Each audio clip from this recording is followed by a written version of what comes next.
자, 토지 계약은 하하호호 웃으면서 순조롭게 잘 했다고 생각했는데 잔금날에 사고 나는 경우, 얼굴 붉히면서 싸우는 경우 현장에서 정말 많이 봤습니다. 저는 화성에서 공장 토지 중개도 하고 직접 투자도 하고 있는 성공부동산 김송환 소장입니다. 저는 이론적인 얘기가 아니라 실제 계약 현장에서 자주 나오는 문제이기 때문에 토지 거래 시 계약날과 잔금날에 주의할 점 쉽게 정리해서 알려드리도록 하겠습니다. 자, 일반적인 토지거래 프로세스는 먼저 거래 대상 물건을 특정합니다. 내가 사고 싶은 땅을 특정한다는 얘기겠죠. 그래서 부동산이나 매도인에게 계약 의사를 전달합니다. 이 과정에서 가계약금을 입금할 수도 있고 안 할 수도 있습니다. 자, 그 이후에 계약날이 특정되고 계약날에 모여서 계약서를 작성하는데 이때 특약 작성이 굉장히 중요하죠. 특약까지 계약서 작성을 마쳤다면 날인하고 계약금을 입금하면 계약은 완료되는 겁니다. 그 이후에 잔금날, 잔금을 입금하고 소유권을 이전받으면 끝나는 거죠. 계약을 처음 하는 매수인 관점에서 설명을 드리고자 합니다.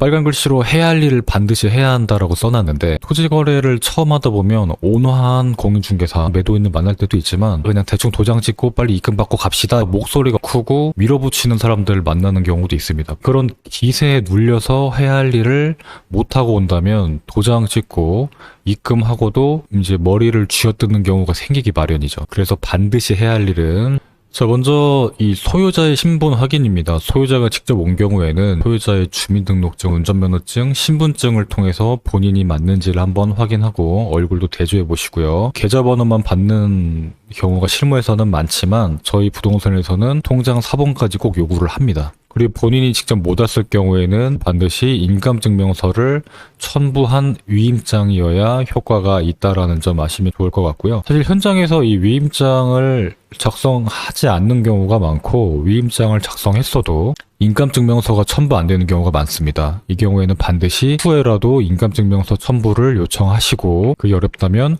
잔금날에는 소유자가 직접 오는 조건으로 계약을 하시면 되겠습니다. 자, 그 다음으로 해당 토지에 대한 등기사항 전부 증명서를 반드시 확인하셔야 됩니다. 사실 이 대부분의 절차들은 거래하시는 부동산, 공인중개사분들이 잘 해주실 과정인데 혹시나 사전에 공부를 좀 하고 가시면 좋기 때문에 영상을 찍어 드리는 겁니다. 해당 서류에서 확인할 것은 실제 소유자가 누구인지, 그래서 그 사람 명의의 계좌로 입금을 하는 게 맞는지, 그리고 일구에서 근저당권, 이 채무가 얼마인지, 채무가 과다하게 많이 걸려있진 않는지를 확인해 보셔야 됩니다. 흔하지 않은 경우지만 이게 매매가보다도 공동담보 때문에 채무가 훨씬 많이 걸려있는 경우가 있는데 이런 경우에는 부분 상환을 통해서 해당 토지에 걸려있는 근저당을 모두 말소할 수 있는지 이런 것을 꼭 확인해 보셔야 합니다. 자, 다음으로 토지의 신분이라고 할 수 있는데 이 토지 대장 같은 서류를 통해서 설명드렸던 지목, 면적 이런 것을 한 번 더 확인할 수 있고 소유자의 이름이나 주민등록번호도 한 번 더 확인할 수가 있습니다. 또 지적도 등본을 통해서 해당 토지의 모양이나 경계 역시 한 번 더 확인할 수가 있겠죠. 그래서 매매 계약서를 한번 보면 주소가 특정되고 지목, 면적이 특정됩니다. 그래서 매매 대금은 얼마, 계약금은 얼마, 잔금은 얼마, 언제까지 납부하겠다라는 기간이 명확하게 특정이 되어 있는 거죠. 중요하다고 설명드렸던 특약사항에 대한 작성입니다.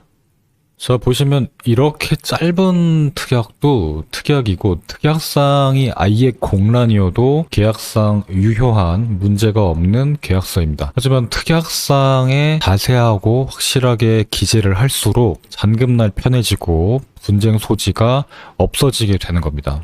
이게 왜 그러냐면 계약할 때는 사는 사람은 사고 싶고 파는 사람은 팔고 싶으니까 이제 좋은 게 좋은 거다라고 하면서 넘어가는 경향이 좀 있습니다. 그래서 매도인이 해줘야 될 것도 해준다고 하고 매수인이 해줘야 될 것도 해주겠다 이렇게 협의가 잘 되는 경우가 있는데 이거를 계약날 말하지 않고 잔금날 가서 갑자기 이거는 왜 안 했냐, 이거는 어떡할 거냐, 이 돈은 누가 내냐 이렇게 나와버리면 화장실 들어갈 때 다르고 나올 때 다르다라는 말처럼 협의가 안 되는 경우가 있습니다. 계약이 깨져버리는 경우도 있고요. 그래서 이렇게 간단하게 쓴 특약도 특약이고 계약의 효력이 있지만 세세하게 쓰는 특약이 조금 더 안전할 수 있겠습니다. 해당 토지는 이 개발행위 허가가 없는 땅이었고 매수인이 개발행 허가를 신청했을 해서 개발인 허가가 나오는 경우에 잔금을 치고 안 나오면 계약을 파기하는 그런 조건부 계약이었습니다. 자, 6번에 보시면 지하 불법 매설물, 폐기물, 지상 건축물, 폐기물 이런 게 있을 때 매도인이 책임지고 처리해 주기로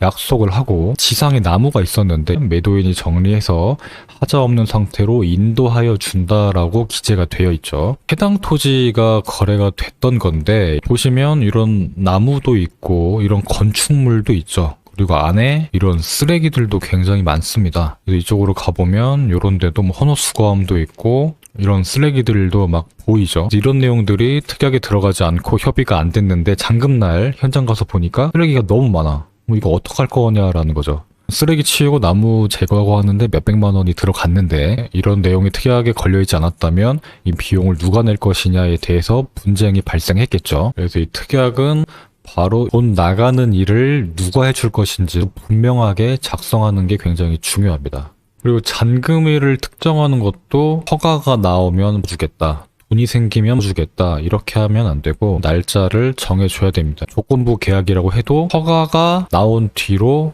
2주 안에 혹은 한 달 안에 이런 식으로 분명하게 날짜를 특정해야 잔금일에 대한 분쟁이 없습니다. 자, 계약서를 잘 썼고 잔금날이 되면 반드시 다시 확인해야 될 것들이 있습니다. 계약날과 잔금날의 차이가 있기 때문에 잔금 당일날 최신 등기부 등본을 다시 발행해서 소유자 변동이 없는지, 그리고 이 근저당이나 가압류가 추가로 걸린 게 있는지 없는지, 국세나 지방세 체납 여부도 확인해주면 좋고요. 계약날 잘 적어놨던 특약 사항을 제대로 이행했는지 여부를 확인하는 겁니다.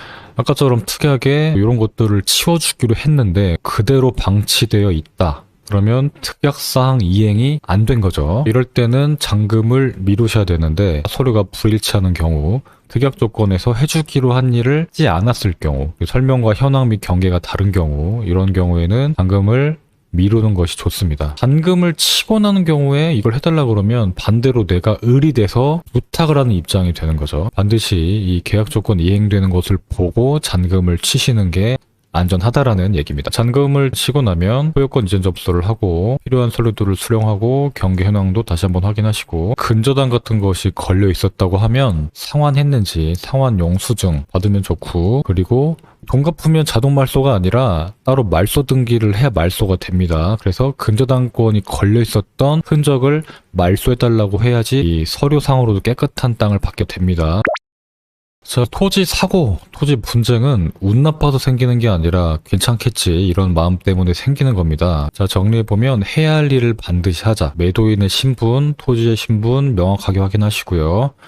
특약이나 잔금일 애매하게 말고 확실하고 명확하게, 그리고 구두 약속 말고 문서로 약속하는 것이 굉장히 중요합니다. 그리고 확인 또 확인. 자, 오늘 영상 참고하셔서 거래하시길 바라겠습니다. 감사합니다.